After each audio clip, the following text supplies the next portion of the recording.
آج کی بابرکت شب نور شب برات کے نام سے معروف اور مشہور ہے۔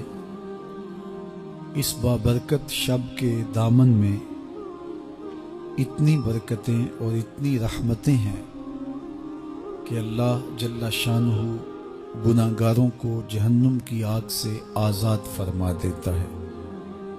ام المومنین سیدہ طیبہ طاہرہ سیدہ عائشہ صدیقہ رضی اللہ تعالی عنہا فرماتی ہیں، ایک دن میں دیکھا کہ حضور میرے حجرہ میں نہیں ہیں، تو میں حضور کو تلاش کرنے نکلی۔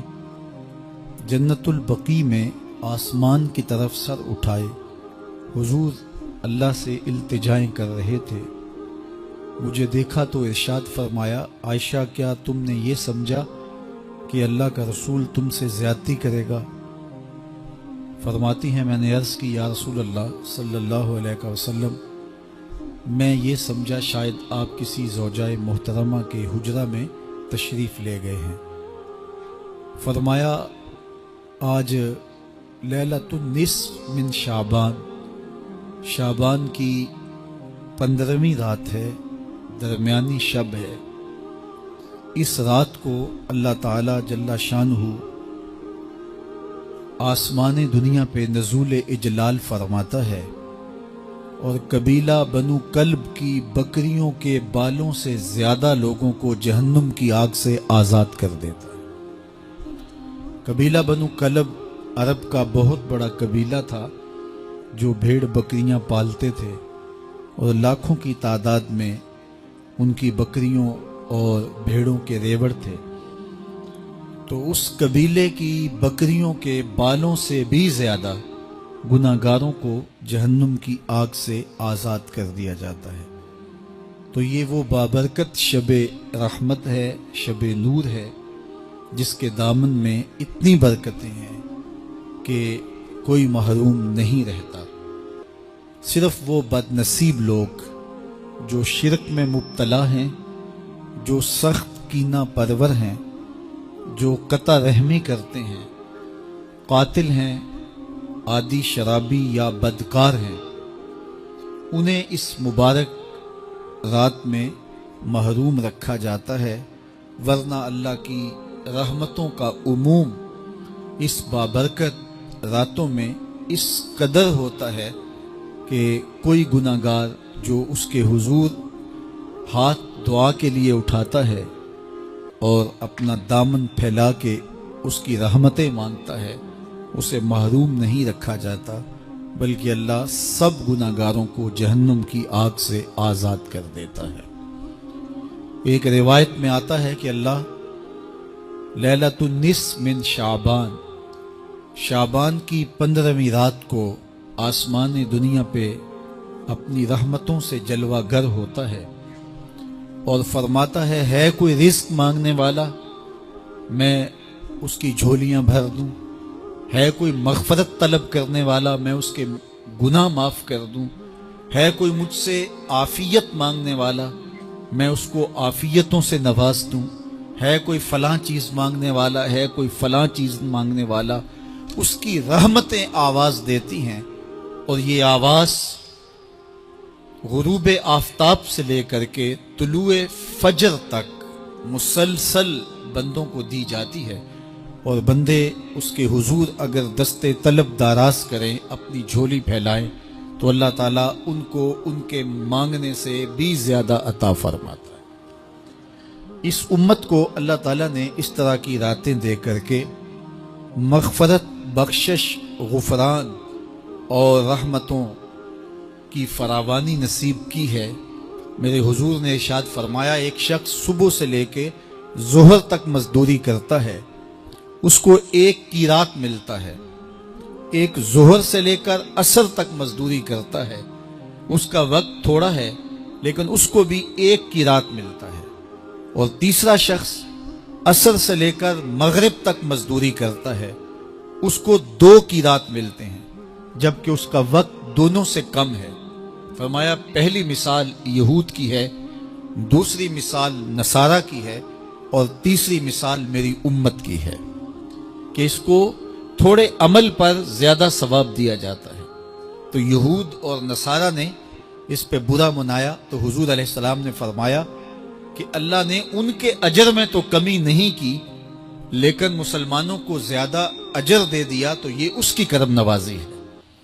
تو یہ تھوڑے وقت کی عبادتیں اور چند راتوں کی بیداری اور مخصوص اوقات میں اللہ کے حضور عبادت و ریاضت ایک گناہگار کو کہاں سے کہاں تک پہنچا دیتی ہے، اس کے گناہوں کی معافی کا ذریعہ بھی بنتی ہے اور درجات کی بلندی کا سبب بھی۔ دیکھیے لیلۃ القدر ایک رات 1000 مہینے کی عبادتوں سے بہتر قرار پاتی ہے۔ اسی طرح دیگر مواقع ہیں کہ اللہ تعالیٰ اس امت کے لیے رکھے ہیں، رحمت رب بہانہ می طلب، اور یوں بھی پڑھا گیا رحمت رب بہانہ می طلب۔ اس کی رحمتیں قیمت نہیں مانگتی اور اس کی رحمتیں بہانہ تلاش کرتی ہیں، تو وہ اپنے بندوں کو بخشنے پہ آمادہ ہے اگر وہ اپنا دامن طلب پھیلائیں۔ قرآن مجید میں ایک مقام دیکھیے کتنا دل آویز ہے، فرمایا ما یفعل اللہ بعذابکم، اللہ تمہیں عذاب دے کے کیا کرے گا؟ اس کی یہ چاہت نہیں ہے کہ تمہیں عذاب میں مبتلا کرے، اس کی چاہت یہ ہے کہ تم اس کی چوکھٹ پہ آؤ، جھولی پھیلاؤ، اس سے خیرات اور رحمت مانگو، اور وہ تمہارے ماضی کے سارے گناہ معاف کر کے، ساری غلطیاں معاف کر کے تمہیں اپنی رحمتوں سے مالا مال فرما دے۔ تو وہ بندوں کو بخشنے پہ، بندوں کی مغفرت کرنے پہ آمادہ ہے اور اس کی رحمتیں بہانے تلاش کرتی ہیں۔ اللہ اکبر۔ اور دوسری جانب اس کے بندے، اس کے مملوک، اس کی مخلوق، اور مخلوق کی گناہگار اور نیکوکار اس کی رحمتوں کے طالب ہوتے ہیں، بلکہ وہ گناہ کرنے کے بعد جب معافی مانگتے ہیں تو اللہ کو یہ معافی بہت پسند ہے۔ معافی مانگنا، اس کے حضور اپنے دامن کو پھیلانا، وہ اس کو بہت زیادہ محبوب ہے۔ انسان کی فطرت کے اندر گناہ رکھا گیا ہے۔ آگ، ہوا، مٹی، پانی، یہ ان 4 چیزوں کا مرکب ہے۔ اس کے جو عناصر ہیں اس میں کبھی اعتدال قائم نہیں رہتا اور اس سے گناہ سرزد ہو جاتے ہیں۔ گناہ کرنے کے بعد بندے کا اس گناہ پہ اصرار کرنا، اڑ جانا، ضد کرنا، توبہ نہ کرنا اللہ کو یہ پسند نہیں، لیکن اگر اس سے گناہ سرزد ہو جائے تو پھر وہ توبہ کر لے تو اللہ کو یہ بہت زیادہ پسند ہے۔ جو اس سے ہو سکے نیکی وہ اللہ کے حضور پیش کرے، لیکن اس کے اندر جو شر رکھی گئی ہے، اس کے اندر جو قوتیں گناہ کی رکھی گئی ہیں، اس سے اگر اس سے گناہ سرزد ہو جائے تو پھر وہ اللہ سے توبہ کرے، اللہ کی طرف رجوع کرے، تو اللہ اس کی توبہ کو نہ صرف قبول کرتا ہے بلکہ اس کے گناہوں کو معاف کرتا ہے اور گناہوں کو بدل کے نیکیوں میں تبدیل کر دیتا ہے۔ جب گناہ نیکیوں میں تبدیل ہو گئے تو جتنا بڑا گناہ گار تھا اتنا بڑا نیکوکار ہو گیا۔ حضرت سیدنا عمر رضی اللہ تعالیٰ عنہ بازار میں جا رہے تھے تو ایک شرابی نے ہاتھ میں بوتل پکڑی تھی شراب کی، تو حضرت عمر ہاتھ میں درہ رکھتے تھے اور آپ کا جاہو جلال دیدنیت ہوتا، تو جو ہی حضرت عمر رضی اللہ تعالیٰ عنہ کو اس نے دیکھا تو ڈر گیا اور دل ہی دل میں کہا اے اللہ آج عمر کے قہر سے بچا لے، میں تیری بارگاہ میں سچی توبہ کرتا ہوں، اور جلدی سے شراب کو بغل میں چھپا لیا۔ اتنے میں حضرت عمر سر پہ پہنچ گئے اور گرج کر کڑک کے کہا کہ یہ تیری بغل میں کیا ہے؟ چونکہ اس کو بوتل چھپاتے دیکھا تھا تو وہ ڈر گیا اور ڈرتے ڈرتے کہنے لگا حضرت یہ سرکہ ہے۔ اب تھی تو شراب لیکن ڈرتے ہوئے بولا حضرت سرکہ ہے، تو حضرت عمر نے کہا نکال۔ جب نکالا تو شراب نہیں تھی، واقعی سرکہ بن چکا تھا۔ تو جب اللہ کے حضور کوئی توبہ کرتا ہے اللہ اس کے گناہوں کو بدل کے نیکیوں میں تبدیل کر دیتا ہے۔ حدیث پاک میں آتا ہے کہ قیامت کے دن اللہ ایک شخص کو کہے گا کہ اپنا نامہ اعمال پڑھ، تو وہ نامہ اعمال پڑھنے لگ جائے گا، تو نامہ اعمال کے اندر چھوٹے گناہ بھی ہوں گے، بڑے گناہ بھی ہوں گے، تو اللہ سے حیا کرتے ہوئے، شرم کرتے ہوئے وہ بڑے بڑے گناہوں کو چھوڑتا جائے گا اور چھوٹے چھوٹے گناہوں کو پڑھتا رہے گا۔ جب وہ سارے گناہ پڑھ چکے گا اور کتاب ختم ہوگی تو اللہ تعالیٰ اسے فرمائے گا، میرے بندے تو نے یہ جتنے گناہ پڑھے ہیں میں نے سب کو بدل کے نیکیوں میں تبدیل کر دیا۔ تو بندہ کہے گا، اللہ ابھی تو میرے بڑے بڑے گناہ رہتے ہیں جو میں نے پڑھے ہی نہیں۔ فَضَحِكَ النَّبِيُّ حَتَّى بَدَتْ أَنْيَابُهُ، حضور جب یہ بیان فرما رہے تھے تو حضور اتنا مسکرائے کہ صحابہ نے حضور کی داڑھیں دیکھ لی۔ تو پہلے وہ بڑے بڑے گناہ چھوڑے جا رہا تھا، لیکن جب اللہ فرمائے گا کہ میں تیرے گناہوں کو بدل کے نیکیوں میں تبدیل کر دیا، تو وہ کہے گا ابھی تو بڑے بڑے گناہ رہتے جو میں نے ابھی پڑھے ہی نہیں۔ تو جب کوئی بندہ اس کے حضور توبہ کرتا ہے، اللہ یہ نہیں دیکھتا اس نے گناہ کتنے کیے ہیں، یہ دیکھتا ہے بندہ آیا میری چوکھٹ پہ ہے تو اللہ اس کے پچھلے سارے گناہ معاف فرما دیتا ہے۔ اللہ اکبر۔ میرے اور آپ کے آقا و مولا نے اللہ کے حضور توبہ کرنے اور اس پر اللہ کی خوشی اور اللہ کی خوشنودی کا ذکر کرتے ہوئے ایک مثال بیان فرمائی کہ ایک شخص صحرا میں سفر کر رہا تھا، تو وہ ایک درخت کے نیچے دوپہر کاٹنے کے لیے، سستانے کے لیے رک گیا اور درخت کے ساتھ اپنے اونٹ کو باندھ دیا اور خود لیٹ گیا تاکہ دوپہر کاٹ لوں۔ تھوڑی دیر کے بعد جب اس کی آنکھ کھلی تو اس نے کیا دیکھا کہ اونٹ ماں ساز و سامان کے ساتھ غائب ہے۔ اب صحرا میں اونٹ کا گم ہو جانا گویا زندگی چلے جانے کے مترادف ہے۔ تو اس نے دائیں بائیں بھاگ دوڑ کے دیکھا کہ کہیں اونٹ کا نشان مل جائے، لیکن اونٹ کا نشان نہیں ملا۔ تا حد نظر کوئی انسانی آبادی نہیں۔ وہ بھاگا اور تھک ہار کے دوبارہ اسی درخت کے نیچے بیٹھ گیا اور پیاس سے ہلکان ہوا جا رہا تھا اور درخت کے ساتھ ٹیک لگا کے لیٹ گیا اور موت کا انتظار کرنے لگا۔ جن لوگوں نے صحرا کا سفر کیا ہے ان کو اس بات کا اندازہ ہوگا کہ کئی 100 میل تک انسانی آبادی ہی نہیں، اب نہ کچھ کھانے کے لیے بچا نہ کچھ پینے کے لیے بچا، اونٹ بھی غائب ہو گیا، توشا بھی ساتھ ہی چلا گیا، تو اب ظاہر ہے سیدھی موت ہی نظر آ رہی ہے۔ تو وہ اس درخت کے ساتھ ٹیک لگا کے بیٹھ جاتا ہے اور موت کا منتظر ہوتا ہے۔ تھوڑی دیر کے بعد پھر اس کی دوبارہ آنکھ لگ جاتی ہے۔ جب دوبارہ آنکھ لگتی ہے تو تھوڑی دیر بعد پھر آنکھ کھلتی ہے۔ جب دوبارہ آنکھ کھلتی ہے تو دیکھتا ہے کہ اونٹ جو گما تھا ماں ساز و سامان کے اس کے پاس کھڑا ہے۔ تو صحرا میں اس حالت میں اونٹ کا مل جانا زندگی مل جانے کے مترادف ہے۔ تو وہ اتنا خوش ہوا کہ خوشی کی انتہا نہ رہی، بلکہ مسرتوں کے ہجوم میں درک گیا اور کہنے کیا لگا، اللہم انت عبدی وانا ربک، اے اللہ تو میرا بندہ اور میں تیرا رب۔ کہنا تو یہ تھا کہ تو میرا رب اور میں تیرا بندہ، لیکن مسرتوں کا ہجوم ہی اتنا تھا، خوشیوں کا ہجوم ہی اتنا تھا کہ زبان پہ قابو نہ رہا۔ کسی کے آنے سے ایسے ہوش اڑے ساکی کے، شراب سیخ پہ ڈالی اور بوتل میں کباب۔ کہنا یہ تھا اللہم انت ربی وانا عبدک، لیکن اس قدر خوش ہوا جب بھی تیری قربت کے امکان نظر آئے ہم اتنے خوش ہوئے کہ پریشان نظر آئے۔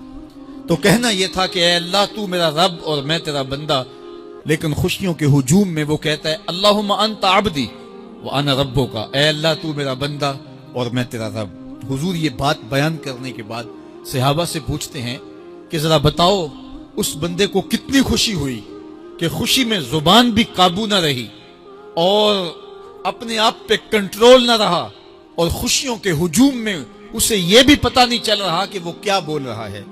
تو صحابہ نے عرض کی حضور بہت زیادہ اسے خوشی ہوئی۔ تو میرے حضور نے یہ بات کرنے کے بعد ارشاد فرمایا، جس طرح اس کو گما ہوا اونٹ ملا اور اس کی خوشی کی انتہا نہ رہی، تو فرمایا جب کوئی شخص توبہ کرتا ہے اور اللہ کی حضور پلٹ کے آتا ہے، گناہوں سے معافی مانگ کے اس کی دہلیز پہ آتا ہے، میرے حضور نے فرمایا اللہ اس سے بھی زیادہ خوش ہوتا ہے کہ میرا بندہ میری چوکھٹ پہ آ گیا۔